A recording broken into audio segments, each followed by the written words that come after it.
कटा था ना। अरे तनी बड़ जेट से बतियावे के लू सिखसन रे। अरे जब से नयका बिया कैले है तब से तो आवरी चकाचक लगता रे भाई।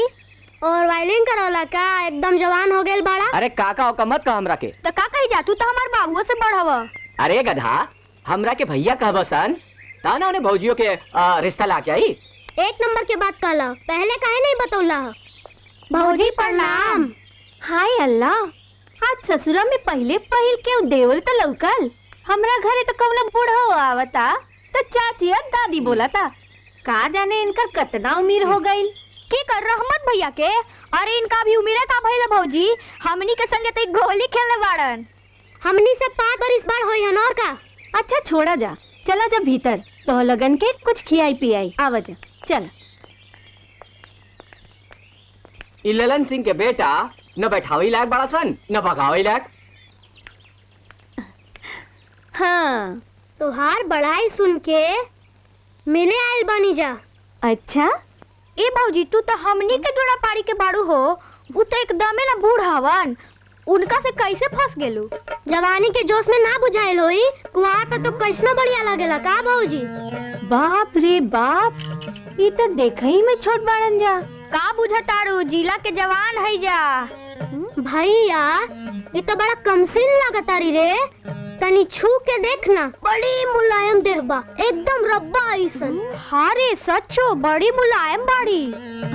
बाप रे बाप, बुझाता कि गांव भर में सबसे जवान इहे दोनों छौड़ा बाड़न जा। अच्छा सुना जा, तनी तनी कुछ खा ले लो गंजा। हाँ? तहरा के देखिए कि पेट भर गेल बा भौजी, हम कुछ ना खाइब।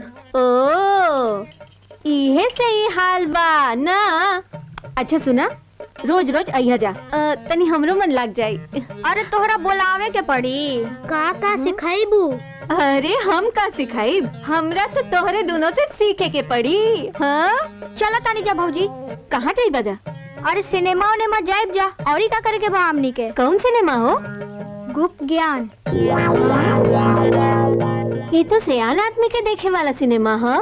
सियान भैला पर का देखे के बा भौजी, अभी ऐसे सीख ले रहब जा, तब ना सियान भैला पे काम आई। अच्छा ये दोनों ननमुटना जी बाड़न जा, बड़ा छिनार है। चलो तानी जा भौजी। प्रणाम भौजी। या अल्लाह, का दुनिया बनौले बाड़ा। लइका जल्दी से जल्दी जवान होखल चाहता और जवान के मन लइका होके के करता। बाकी बड़ा मजा आवता ये दोनों से बतियावे में। मजा आवता।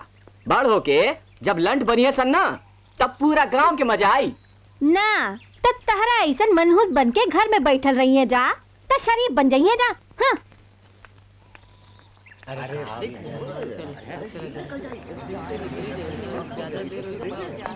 भैया ये तो बड़ा गरम फिल्म बुझाता रे। हमार तो फोटोए देख के मिजाज टनटना गइल है। और दौड़ के लेनिया में लागना फुल हो जाए, बस फोटोए देख के घरे चल जाइबे। हाँ चल।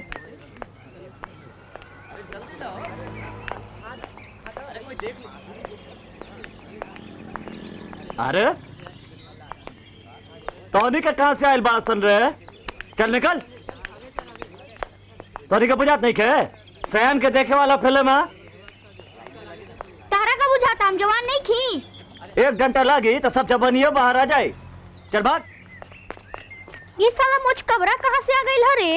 इतना जुलुम कर दिलस भैया, अब का कहल जाई। चल ना भर पेट गरियावल जाए ससुर के। चल शुरू कर। अरे मुझ कबरा तो रम्मा आई के।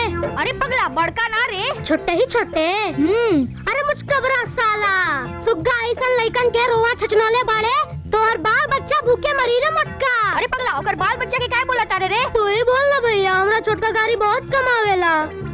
अरे मोटका तोरा जियते पिलुआ पड़ी रे। हमनी के फिल्म ना देखे देला ससुरो। कटोरा लेके ही सिनेमा के आगे तू भीख मांगबे। लइकन के श्राप कहीं ना जाई रे मोटका। 1 महीना में तू आनर हो जाइबे। हमू ना देखनी तो तू ना देखबे। अरे भाग रे भैया भाग, लाठी लेके दौड़ल बा, धाली तो मार के गर्दा छुड़ा दी। भागा तारा संकीर्णा, चल भाग। बड़ा बुद्धिमान समझ ले हन अपना के। पैसवा रहते काहे ना फिल्म देख लेला। अरे चिंता मत कर, 2-4 दिन के भीतर तोरा के फिल्म दिखा देंगे। 2-4 दिन में जवान हो जेबे का। अरे ब्रांड है ब्रांड, लगा देंगे ना तो बढ़िया बढ़िया का बुद्धिया फेल हो जाएगा। सिनेमा बदल जाए तब ब्रांड लगेबे का। अरे चल ना रे, यही फिल्म दिखाएंगे तुमको, मर्द का जुबान।